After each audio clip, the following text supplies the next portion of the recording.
If you're an Airbnb host struggling with pricing your listing and you don't know what your booking lead time is for your individual listing, this is your secret. The thing is, I have a pricing strategy. Part of that pricing strategy has me connect to a dynamic pricing tool. I use PriceLabs, but it doesn't stop there.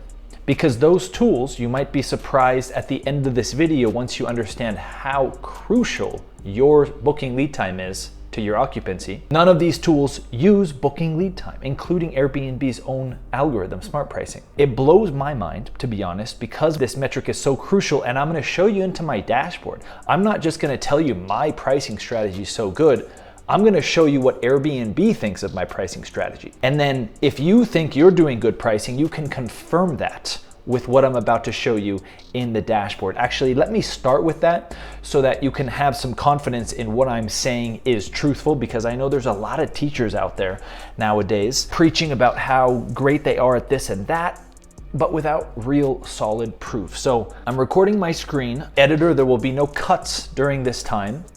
Okay, we're gonna go into the Insights dashboard. So go to Airbnb, switch to hosting, and then click upper right here, Insights dashboard. Now, if you don't have this, at the end of the video, I will show you how to get these metrics. Okay, it's just a click of a button.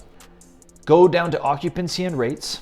That's our occupancy rate for all of my listings. Now I want you to select one listing because booking lead time is listing specific. Now, booking lead times kind of fall into a general range, but it's very listing specific. You need to know yours. I will show you that in a moment. So let's go to the Belmonte Penthouse. We have here 94.7 occupancy. But I don't want to see over time. I want to see, what does Airbnb consider my similar listings? How am I comparing with them? What if everyone in this market is 94.7? Then I'm not doing that great. My strategy is just average as everyone else is doing. Now I'm 27% higher. Now, if we go back, I always like to go back a few months. Let's go back to April. And we're at 87. We are still that same thing, 27.7. Now this does not include direct bookings. My true occupancy is actually right around that 95%. Okay, that's great, but I also need to know my nightly rate. Okay, high occupancy is great if and only if my nightly rate is also higher than similar listings. So that would tell me, and that's gonna tell you, go in your dashboard and tell me what percent you are in terms of occupancy and nightly rate higher than similar listings. Comment below, I'm curious. If you have either of these numbers higher than what I do, I'm gonna get in touch with you. Now we have this July, I'm only 69, that's surprising. You know, direct bookings actually get higher nightly rates, strangely enough. This listing gets about $500. My direct bookings oftentimes can get $600, $700, even $800, whereas on Airbnb, and it doesn't have to do with the fees, I'm getting a lot less, surprisingly. That surprises me. So let's go back to April, same thing here. And similar listings, you can see my solid line is always at all times above my competition, except during sometimes I have to lower it to keep my occupancy high. So that tells you that my pricing strategy is good. I hope that's clear. Now, the next thing, let's get into this video, the booking lead time.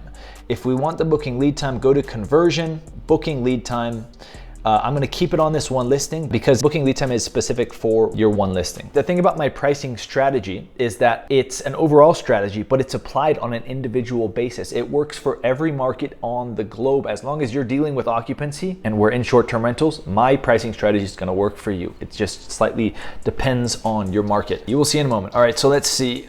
Let's go back again. Let's keep it at April 1st. What is my booking lead time? 14 days, okay? So similar listings, I want to actually approach this. So there's numerous levels to pricing, okay? If you're enjoying this video, if you enjoy it by the end, I have a pricing power hour. I go in and I price my listings every Wednesday. It takes me 5 minutes to price the 6 or so listings that I own and manage.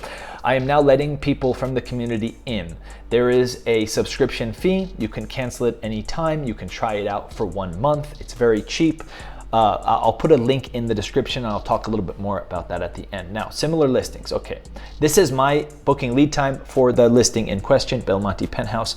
Let's actually have a quick look at that listing. This is my premier listing, okay, here in Colombia. You see we don't have the photo tour. I published a video on why you don't want that and how to remove that. So just so you see visually what listing we're talking about now, 14 days. All right, now this is fine, 14 days is fine, but there's one level deeper I wanna go. Now, if we go to similar listings, this is the holy grail of pricing. Okay, if your occupancy is higher than competition, substantially higher. If your nightly rate, substantially higher than competition.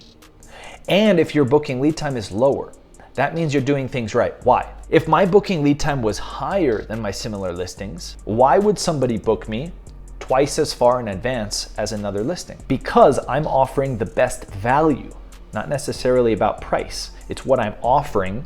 Luxury house, it could be twice as more expensive as the same house with a 4-bedroom, but it's the value over the price. A guest is booking far in advance because you're offering the best value, and part of that is the price. The other part is what you're offering your reviews. So I wanna actually have a lower booking lead time. Maybe it sounds counterintuitive. It also seems a little bit risky, right? 15 days, that's not much time to plan. Everyone else is over here at about 30 days, my competition. So I'm waiting till kind of the last minute to get bookings because I know that there's not gonna be any competition at my level at 15 days. They have to book mine, okay? Again, if that doesn't make sense, I'll meet you in the comments. Now, what do we do with this booking lead time? Why is it so important? Okay, let me explain it. Now, what the booking lead time tells me is that on average, I'm gonna move that 14 days to 15 days to make it easier. And then I'm gonna show you into PriceLabs. So at 15 days, I get, the booking lead time says my average, how many days in advance is the average guest booking? Average is 50%. So 50% of my reservations are coming same day up until 15 days, and the other 15 are coming 16 days into the future. Generally 30, 45 days into the future, okay? So let's build out a chart here. And this is one video of various videos I'm doing. This video, I've never talked specifically a video dedicated to booking lead time, but I should have because it's very important. I've done some other videos already about certain customizations. I will be doing more. I will be also covering other specific topics that either need to redo or I've never recorded before. So be sure to subscribe to this channel so that you're taking advantage of my pricing strategy. This pricing strategy gets me 2, 3, and 4 times the amount of revenue of the same listing. Okay, that means the most recent listing I just got, they were making $32,000. I'm gonna make around $70,000 with that same listing. The Belmonte Penthouse, the one I showed you in this video, that owner was making $42,000. I am making $162,000. Now, there was some other changes I did. Of course, you know my 3-step troubleshooting protocol. If you don't, I have a video on that. This video is about pricing. But the majority of that pricing increase is due to my pricing strategy. So now we come to the portion of the video where I explain to you why this booking lead time is so important. Because remember, 15% before and after 15 days. So at 15 days into the future, I want to be 50% occupied, always, okay? So we're gonna put that first dot here, 50% occupied at 15 days into the future. That's just simple math.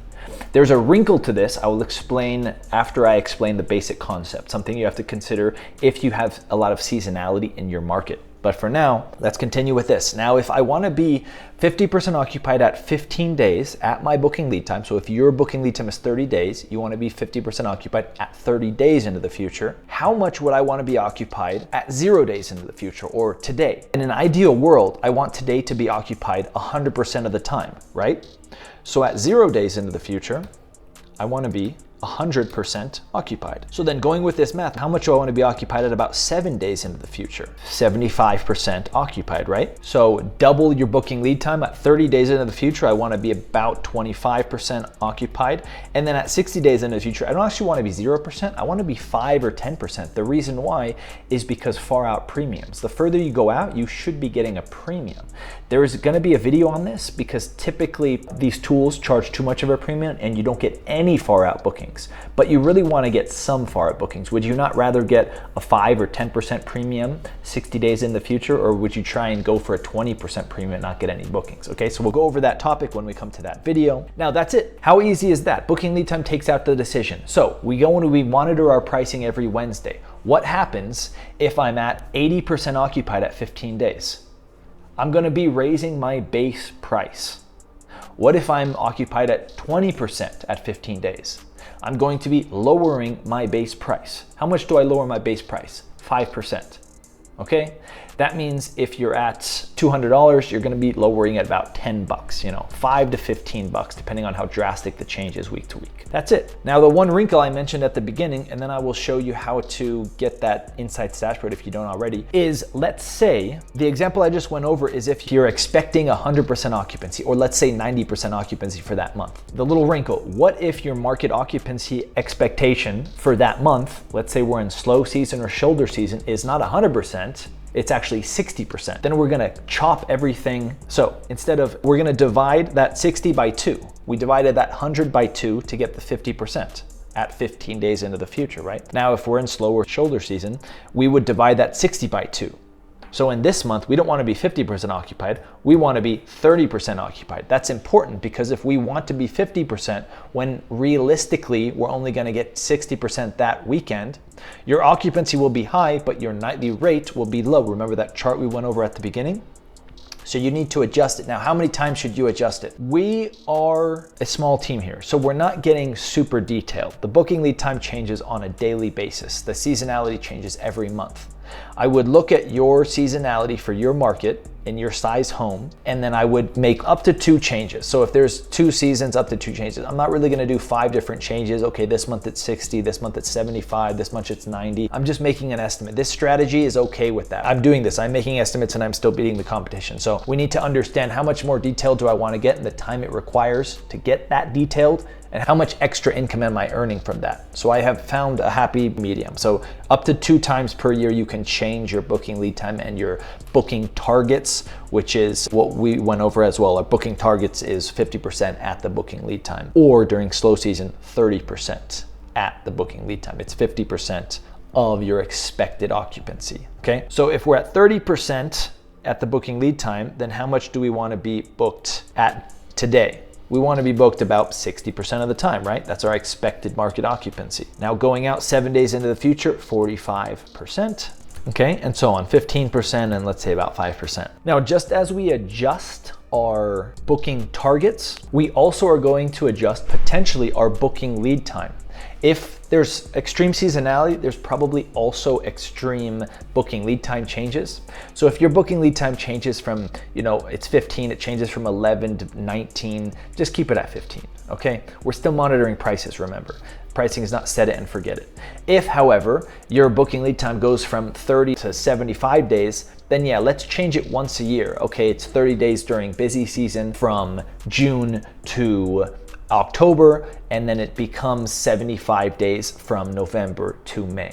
That's okay, but just do it once. Don't do it too many times. The benefit is not there. Now, in this video, we have just went over booking lead time, how to find your booking lead time, why is it so important, and how to work it into your pricing strategy, okay, on your individual basis. And then we also built booking targets. I was actually going to make 2 different videos, one focused on booking lead time, one focused on booking targets. I combined them in this video here. That's okay. Those 2 concepts are very important. Like I said, I do a deep dive on Wednesdays with participants live. I go over my pricing, I talk to my thought structure, you know, the base price, the minimum price, but also I talk about customizations if and when I need to change those with my listings. Then we open up the class, questions and answers. The reason why I'm doing this is because I noticed the big demand on pricing. Pricing can't just be covered with videos like this. Why do I know that? Because I've done a bunch of videos like this and I still get so many questions via Instagram, via private emails, on my forum that you'll get access to with my Pricing Power Hour. I do webinars where people come on, they're free. If you want to join that, then sign up for my email and you'll get a notification the next time I do that, a couple times a year. The Pricing Power Hour I'm doing once a month, okay? And we'll have homework between months, we'll sync up, we'll connect on the forum in between. Now, how do you get that insight dashboard? So let's go to real quick.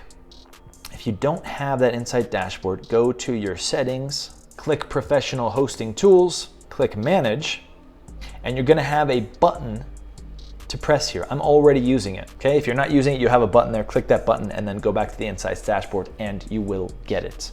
I hope to see you on the Pricing Power Hour. Till next time, happy hosting.